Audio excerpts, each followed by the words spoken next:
Welcome to the shadow frequency, where the veil between this world and the next grows thin, and the things that whisper in the dark are given voice.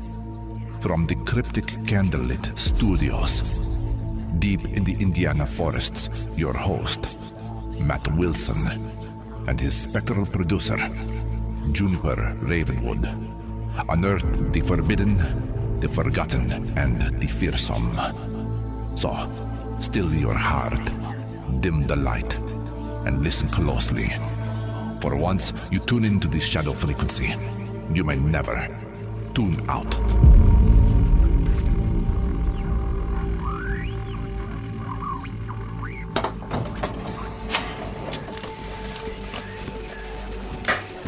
Juniper, what's that sound? It's coming from somewhere deep in the cabinet, almost like transmissions. Found it. Tape reel, labels in Russian. Faded. Looks like it says Zvezda 3 mission log. Of course it does. Every time you open that drawer, we pick up a frequency we're probably not supposed to hear. Well, according to this, these recordings were made before Yuri Gagarin's flight, which shouldn't be possible. Right, because officially, no one went up before Gagarin. Matt, I think we're hearing one of the lost ones. Tonight, we open the file on Echoes from the Void, the Lost Cosmonauts, strange transmissions, vanished missions, and voices that may still drift through the black silence above our world. You are tuned to the shadow frequency, where every whisper tells a story from beyond the veil. Hosted by Matt Wilson, produced by Juniper Ravenwood, with Chris Beach. The darkness continues.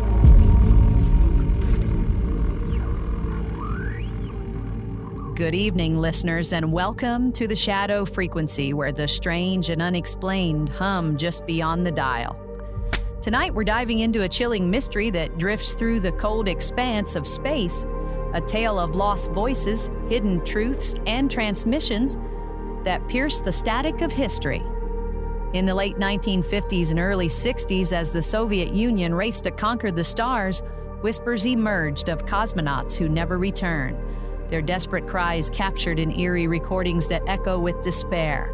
The Lost Cosmonaut Tapes, fact, fiction, or something far stranger? Stay tuned, because this one's going to pull you into the void. Matt, you ready to tune in to this frequency? Oh, Juniper, you've got my antenna twitching already. Those tapes sound like they're straight out of a cosmic nightmare. Right. Let's see what's lurking in the shadows of the space race tonight. I thought you'd like this one, Matt. It's got all the makings of a story that'll stick with you long after the signal fades.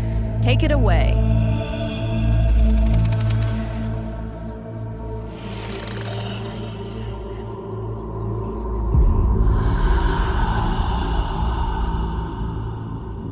Thank you, Juniper, for digging into that dusty file cabinet of the bazaar and pulling out this gem. Tonight, listeners, we're cracking open a case that feels like it was torn from the pages of a Cold War ghost story. The Lost Cosmonaut Tapes. Picture this. It's the late 1950s.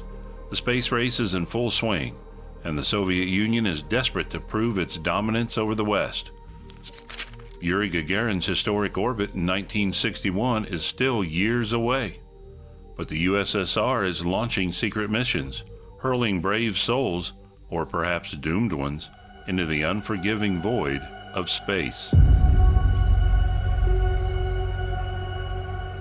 Now, imagine two brothers in Italy, Achille and Giovanni Judica-Cordiglia, hunched over homemade radio equipment in a cluttered attic. These amateur radio enthusiasts aren't just picking up static, they're intercepting signals that no one was meant to hear. Signals from Soviet spacecraft, signals that carry voices, voices that sound human, gasping breaths, frantic pleas in Russian, fading SOS calls swallowed by the hiss of the cosmos. These are the Lost Cosmonaut Tapes, recordings that suggest the Soviets sent men and women into space long before Gagarin, and that some of them never came back. Let's set the scene. It's 1960, and the Judica-Cordiglia brothers are tuning their radios, scanning the frequencies used by Soviet space missions. On November 28th, they pick up something chilling, a faint rhythmic beeping, like a heartbeat in the dark. It's an SOS signal, Morse code, broadcasting from a craft drifting far off course. No official Soviet mission matches this signal. Days later, another transmission. A woman's voice speaking Russian, her tone laced with panic. "Isn't this dangerous?" she asks. "Talk to me. I'm hot. I can see a flame." The signal cuts out, replaced by silence. The brothers' equipment captures more over the years. Disjointed phrases, heavy breathing. A man shouting, "The conditions are growing worse. Why don't you answer?" Each tape paints a picture of cosmonauts abandoned to their fate, their spacecraft spiraling into the abyss or burning up in the atmosphere, all while the Soviet Union denies their existence. The creepiest part? The Soviets did have a secretive space program. They were launching rockets at a breakneck pace, often with little regard for safety. Dogs like Laika, the first animal in orbit, were sent up with no plan for return, sacrificed for glory. Could humans have met the same fate? The Judica-Cordiglia tapes suggest yes. One recording from 1961 allegedly captures a cosmonaut named Ludmila, her voice trembling as she reports re-entry failure. "I feel hot, 41 degrees. I'm burning." The brothers claimed to hear her heartbeat racing over the radio before the signal vanished. Another tape from 1962 catches a man muttering, "The light. It's blinding. I can't see,"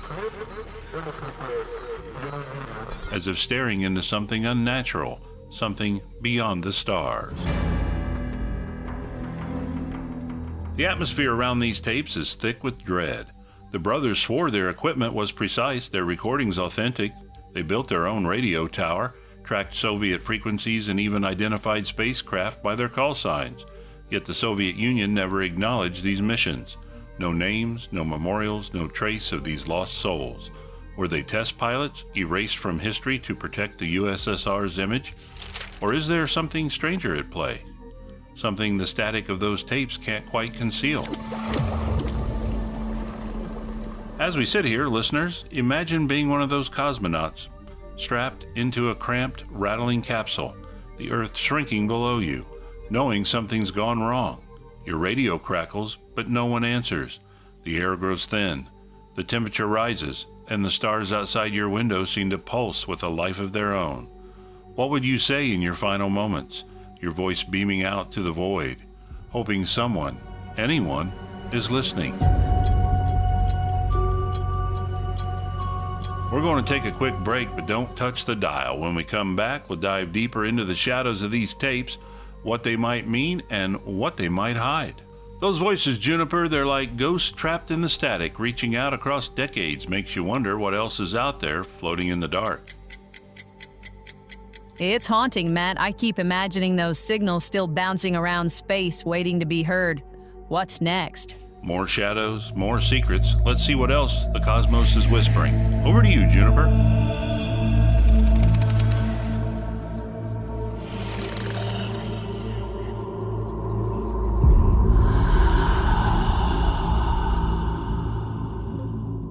Wow, listeners, how's your heart rate after that? Those tapes are like a cold hand on the back of your neck, aren't they? Matt's got us tangled in a web of cosmic mystery, and I'm dying to know what's coming next. Are we dealing with lost souls, government cover-ups, or something even weirder? What do you think? Stick around because the second half's going to crank up the chills, but first, let's hear from Chris Beach with a quick word. Sure, Juniper. Quick reminder, folks. Make sure to like and subscribe if you haven't already. Follow the Shadow Frequency on YouTube, TikTok, Facebook, and any podcast app you use. Our home base is shadowfrequencypodcast.com. You can stream every episode there, read our new Shadow blog posts, grab some paranormal merch, and even drop us a voicemail. Let us know where you're listening from, and we just might play it on an upcoming show. And if you're enjoying what we do and want to help out, consider buying us a coffee. We truly appreciate the support. Back over to Juniper. Thanks as always, Chris. All right, time to fire up the spectral cosmic message materializer. Let's flip those switches. There it goes, humming through the ether.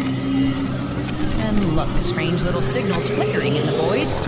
Message retrieved from the void. All right, let's pluck it from the static, see what our listeners got for us. And here's a message from Carl in Missoula, Montana. Says, hey, Matt and Juniper, I'm riding from out here in western Montana where the nights get long, cold, and real quiet. Perfect for listening to the shadow frequency. I usually throw on the podcast while I'm working in my garage or out in the shed tinkering with my old shortwave radio. There's something about hearing those eerie cases while the wind howls through the pines that really sets the mood. I've been catching up on older episodes through Spotify, and I gotta say, the trapped miners see heavenly visions here recently gave me chills. You two have a way of bringing these stories to life. It's like you're right there when the strange stuff happens. Keep the cabinet creaking and the static humming. Carl from Missoula, Montana. Oh, Carl, I can just picture you out there in that shed, your radio crackling while the pines whisper their own secrets. Thanks for the love and keep that shortwave tuned for more strangeness. Want to join the conversation? Drop us a line at shadowpodcast@protonmail.com. All right, Matt, take us back to the stars. You are tuned to the shadow frequency, where every whisper tells a story from beyond the veil.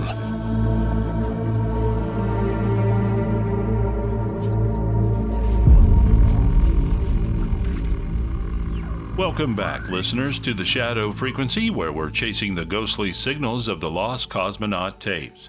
We left off with the Judica-Cordiglia brothers, capturing what they claimed were the final transmissions of doomed Soviet cosmonauts, voices crying out from the edge of space, erased from history.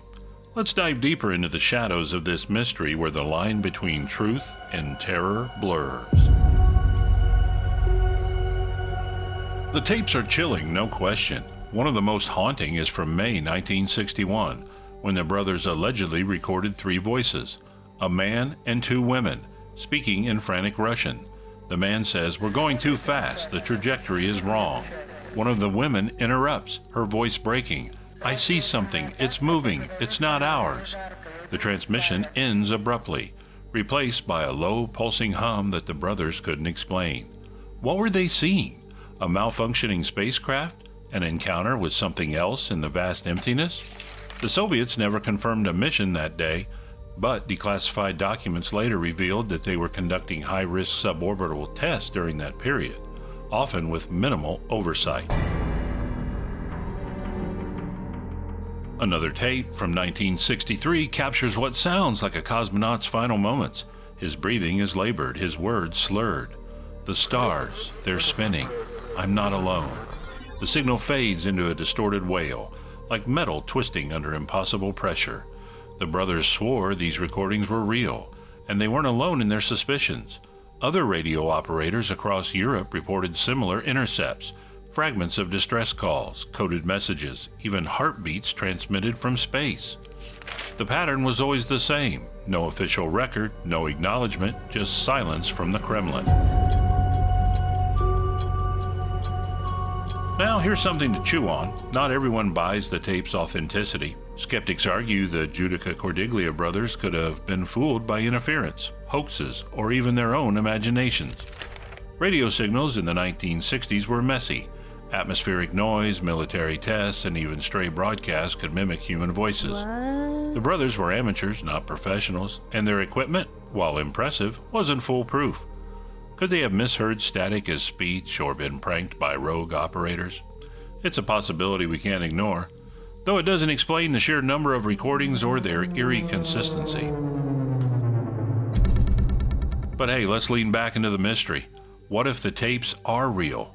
What if these cosmonauts were real people sacrificed in the name of progress, their names scrubbed from history? The Soviet space program was notoriously secretive. Accidents like the Needleland catastrophe, where a rocket explosion killed dozens, were hidden for decades. If cosmonauts died in orbit, would the USSR admit it? Or would they let those voices drift forever, lost in the static? The tapes paint a picture of isolation, of souls trapped in metal coffins, staring into the infinite. Some say the recordings carry an otherworldly quality, as if the cosmonauts saw something beyond our understanding, lights, shapes, or presences that don't belong in any mission log. As we near the end, consider this. Space is vast, silent, and utterly indifferent.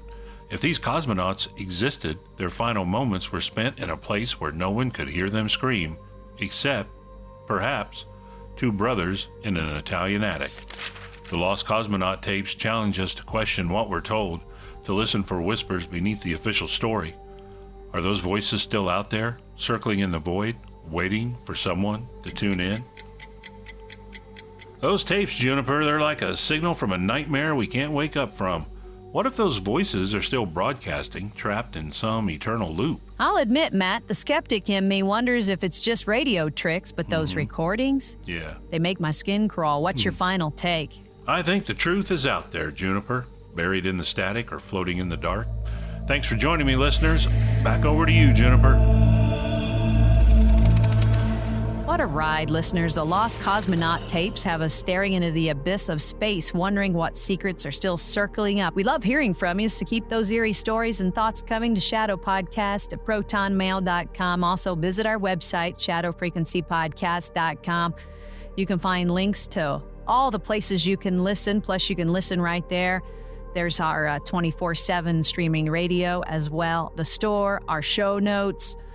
Also, you can find my blog there as well with companion articles for every single episode. Join us next time as we open another file from the Cabinet of the Strange. Matt, you want to say goodnight? Good night, listeners. Keep your radios tuned. You never know who's calling. Sleep tight, everyone, if you can. Until next time, this is the Shadow Frequency, signing off. This episode was conjured with a solemn vow to explore the unexplained while remaining bound to the truths that have been unearthed. All interpretations are speculative and offered only for your enlightenment and your entertainment.